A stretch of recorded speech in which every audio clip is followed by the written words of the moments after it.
మధ్యలో మీరు మీరు శరత్ బాబు గారు ఒక అది మనసు బంధం అని చెప్పాలా, చెప్పచ్చా? మనసు బంధమే. నేను బాగా అనుకున్నాను, ఆయన కొంచెం అనుకుని వదిలేశారు. ఇప్పుడు ఆయన ఉన్నా కూడా చెప్పేదాన్నేమో, లేరు కాబట్టి ఇంకా ఫ్రాంక్గా చెప్తాను. ఆయనతోనే యాత్రలన్నీ చేశాను.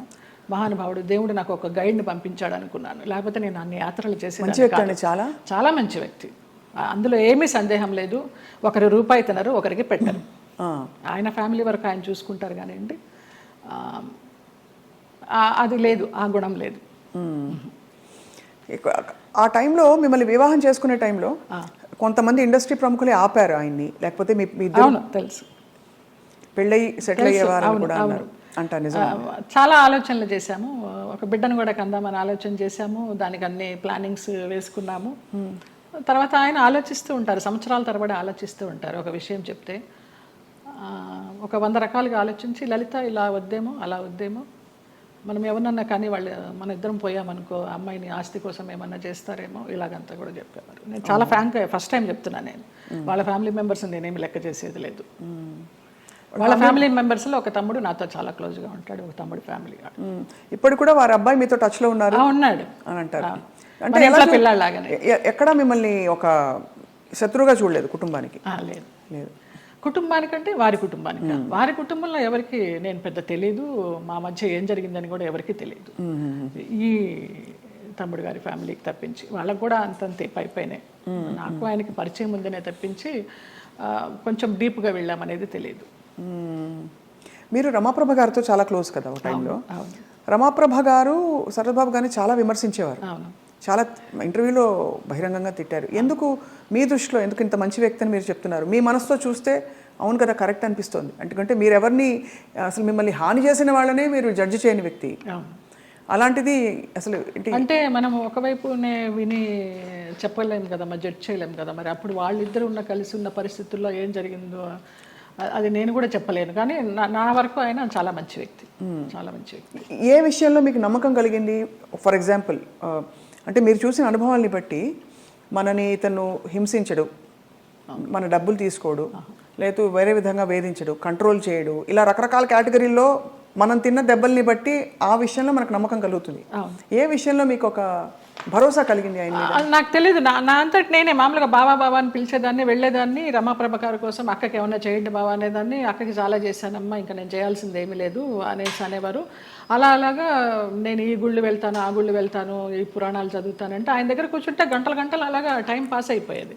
అప్పుడు నేను ఒక ఆడదాన్ని అనే అభ్యంతరం లేకపోతే మీ వెంట తీసుకెళ్ళడానికి, మీరు యాత్రలకు వెళ్ళినప్పుడు నాకు చెప్పండి బావా, నేను వస్తాను అనేదాన్ని. అలాగా మా యాత్ర సాగిందనమాట.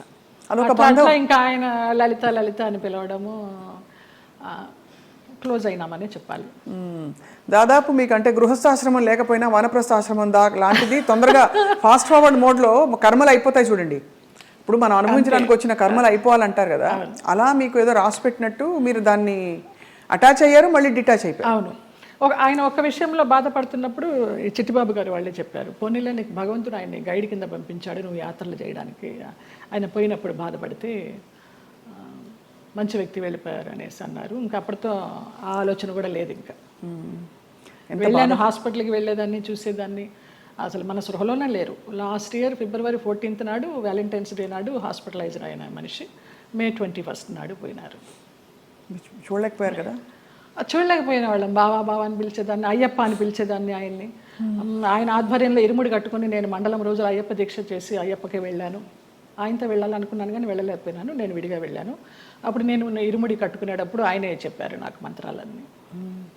అట్లా అయ్యప్ప అని నా ఫోన్లో కూడా తత్వమసి అని ఫీడ్ అయి ఉంటుంది ఆయన పేరు, అయ్యప్ప తత్వమసి. అంటే ఎంత మీరు మనసులో ఆయనకి చాలా చాలా ఆరాధించాను. ఆయనకి సేవ చేసుకుంటూ అలా ఉండిపోవాలనుకున్నాను, బట్ భగవంతుడు పడనిలా.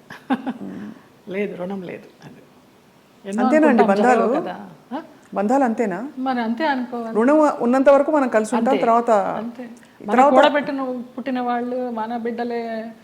అలాంటప్పుడు ఇంకా బయట నుంచి ఎక్కడో వచ్చిన వాళ్ళు ఆ రుణం ఉన్నంత వరకే ఉంటారు. అది రుణాన్ని బంధ రూపేణ పశుపత్ని సుతాలయ. సో మరి ఉన్నంతకాలం కష్టపడి ఉంటే దాన్ని ఎలా చూడాలి? రుణం ఉంది కాబట్టి నాకు ఈ కష్టాలు పెట్టాడు, కష్టాలు పడదాం అనుకోవాలా, లేకపోతే అంతే పడాలి. కష్టాలని భరించే శక్తిని ఇవ్వమని కోరుకుంటా నేను. నువ్వు కష్టాలను ఇచ్చావు, భరించే శక్తి నువ్వు, అదే కోరుకుంటా ఎప్పుడు. మరి ఎప్పుడు ఇది సరికాదు, సవ్యం కాదని ఇప్పుడు చాలామంది ఆడపిల్లలు, మీకు అయిన ఎక్స్పీరియన్స్, మీ పెళ్లిలో 6 నెలలలో ఒక హింస, ఒక ఎక్స్ప్లాయిటేషన్ ఉంది, బయటకు వచ్చేయాలని ఆలోచించిన పరిస్థితుల్లో ఎప్పుడు బయటికి రావాలనే స్ఫురణ ఎలా కలుగుతుంది? బికాజ్ భరిస్తాం, సర్దుకుంటాయన్న హోప్ ఉంటుంది. ఆ స్ఫురణ ఏం చెప్పిన మాట వినాలని మీ గైడెన్స్ అడుగుతున్నాం. మీరు డైరెక్ట్గా పడ్డ వ్యక్తి కాబట్టి మీకు అర్థమైంది కదా ప్రశ్న. అది మన రాతలో ఉంటుంది, ఏదో అదృశ్యవాణి చెప్తుంది మనకి, భరించావు చాలు, ఇంకా ఇది చెయ్యి అని గైడెన్స్ వచ్చేస్తుంది అని. నాకు బ్లైండ్గా వెళ్తాను నేను, అంతే. అంతే, అంత డీప్గా వెళ్ళి నాలెడ్జబుల్గా చెప్పాలంటే నాకు తెలియదు, కానీ అనిపిస్తుంది, మనకే అనిపిస్తుంది ఇంకా ఆ టైం అయిపోతుందని అనిపించినప్పుడు అది ఆటోమేటిక్గా వస్తుందని నేను అనుకుంటున్నాను. ఎంత ఇవాల్వ్ అయ్యారు మీరు స్పిరిచువల్గా, ఎన్ని కష్టాలు పడినా కూడా ఎంత పరిణితి తెచ్చుకున్నారు మీరు, అంటే జీవిత ప్రయాణంలో. నేను కేరళ డీటాక్స్కి వెళ్ళినప్పుడు కూడా 14 days ఒంటరిగా ఉన్నాను. అప్పుడు నా లైఫ్ స్టైల్ మారిపోయిందమ్మా, మైండ్ సెట్ కానీ లైఫ్ స్టైల్ కానీ. ఎంత భయస్తురాల్లో నేను, చిన్న విషయానికి భయపడిపోతే, ఎక్కడన్నా నొప్పి వస్తే, ఇక్కడ నొప్పి వస్తే బ్రెస్ట్ క్యాన్సర్ ఏమో, ఇక్కడ నొప్పి వస్తే అపెండిసైటిస్ ఏమో అని అస్సలు లేదు. ముక్తినాథ్ నడిచి దిగాను -degreesలో మొన్న. అవునా? మొన్న రీసెంట్గా 4 days అవ్వలేదు. ఆ ముక్తినాథ్ ఒక ఇన్సిడెంట్ చెప్పాలి స్వప్న. ఒక ఆవిడ కటక్ నుంచి వచ్చారు, జ్యోత్స్నారావు అనేసి, ఒరిస్సా ఆవిడ కాదులే, ఒరిస్సాలో జాబ్ చేసేవారు, కాకినాడ ఆవిడ, బ్రాహ్మణ ఆవిడ. ఎవరు లేరు, నానే వాళ్ళు ఎవరు లేరు, తోడబుట్టిన అన్నదమ్ములు కానీ, అక్క చెల్లెళ్ళు కానీ, సంసారం కానీ, పిల్లలు కానీ ఎవ్వరు లేరు. ఆవిడ బ్రహ్మచారిణి.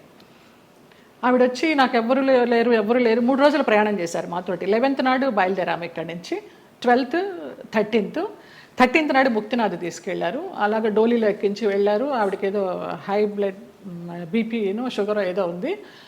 అన్నం తినాలనిపించక మాత్రలు వేసేసుకుంటున్నారు. తర్వాత ఆ ముక్తినాథ్లో జామ్సంలో మేము స్టే చేసినప్పుడు వెన్ను ఒలికించే చలి, అక్కడ హీటర్స్ ఉండవు, హీటర్స్ పెడితే ఆక్సిజన్ అందదంట, హై ఆల్టిట్యూడ్ అనమాట. అక్కడ ఆ రోజు నరకం అనుభవించాం అందరం, 80 members గ్రూప్ మేము. Sai Krishna tours and travels అని సాయిరామ్ గారు, ప్రసన్న గారు, వైఫ్ అండ్ హస్బెండ్, ఆది దంపతులు. నిజంగా 2009 నుంచి వాళ్ళు ఈ ట్రావెల్ చేస్తున్నారు. ప్రతి ఒక్క గ్రూప్తో ట్రావెల్ చేస్తారు. ఇంకా నేను లైఫ్ జర్నీ అంతా వాళ్ళతోనే యాత్రలు కంటిన్యూ చేయాలని వాళ్ళతో చెప్పి కూడా వచ్చా కన్ఫర్మేషన్. ఆవిడ ముక్తినాథ్ని దర్శించుకొని, సాయిరామ్ గారు మేము వెళ్ళే రోజు ముందర రోజు నైట్ హోటల్లో డిన్నర్కి గ్యాదర్ అయినప్పుడు చెప్తారు, అమ్మ ఇలా ఉంటుంది అక్కడ సిచ్యువేషను, స్నానాలు చేయకండి, 108 జలధారలు ఉంటాయి, స్నానాలు చేయకండి, -degrees ఉంటాయి, నెత్తి నీళ్లు చల్లుకుంటే చాలు, మనకి ముక్తినాథుడి దర్శనం కావాలి, మీరు ఆయన్ని చూడడం కాదు ముఖ్యం, ఆయన మిమ్మల్ని చూడడం ముఖ్యమని చాలా చక్కగా వివరించి ఆవిడని అడిగారు, అమ్మ మీ పరిస్థితి ఇలా ఉంది, వస్తారా, రాలేకపోతే రూమ్లో ఉండండి, భోజనం ఏర్పాట్లన్నీ చేసి మీకు ఒక మనిషిని పెట్టి నేను వెళ్తాను. లేదు సాయిరామ్, నాకు ఆ ముక్తినాథుడిని చూడాలి, నా ఒకే ఒక కోరిక అన్నారమ్మ. వచ్చారు, ముక్తినాథుడిని చూశారు. మర్నాడు అందరం బయలుదేరి బస్సుల్లో పోఖ్రా రిటర్న్ రావాలి. కార్లోనే స్పాట్ డెడ్ అమ్మ ఆవిడ, ముక్తి.